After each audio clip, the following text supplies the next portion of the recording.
സഹോദരങ്ങളെ, വിജയത്തിൻ്റെ വഴി എന്നുള്ളത് അത് തൗബയുടെ വഴിയാണ്.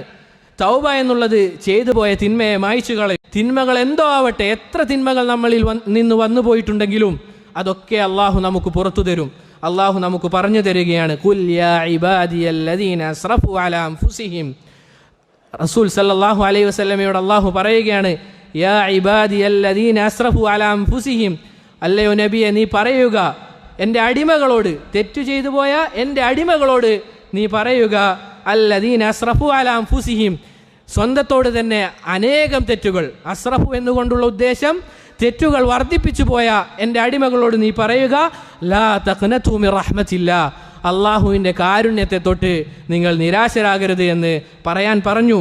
ഇന്നല്ലാഹ യഗ്ഫിറു ദുനൂബ ജമീഅ, അള്ളാഹു ആണെങ്കിൽ എല്ലാ പാപങ്ങളും പുറത്തു നൽകുമെന്ന് നമുക്ക് അറിയിച്ചു തരികയാണ്. അതുകൊണ്ട് സഹോദരങ്ങളെ, നാം ഒരിക്കലും തന്നെ നിരാശരാവാൻ പാടില്ല.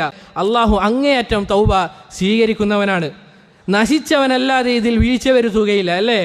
തിന്മകൾ എന്തോ ആവട്ടെ, എത്ര തിന്മകൾ നമ്മളിൽ നിന്ന് വന്നു പോയിട്ടുണ്ടെങ്കിലും അതൊക്കെ അള്ളാഹു നമുക്ക് പുറത്തു തരും. അതുകൊണ്ട് സഹോദരങ്ങളെ, തെറ്റ് സംഭവിക്കുകയും അതിൽ നിന്ന് പെട്ടെന്ന് തന്നെ പശ്ചാത്താപിച്ച് മടങ്ങുകയും ചെയ്യുക. അവരാണ് ഖൈറിലുള്ള ആളുകൾ, അവർക്കാണ് വിജയം അള്ളാഹു പറഞ്ഞിരിക്കുന്നത്.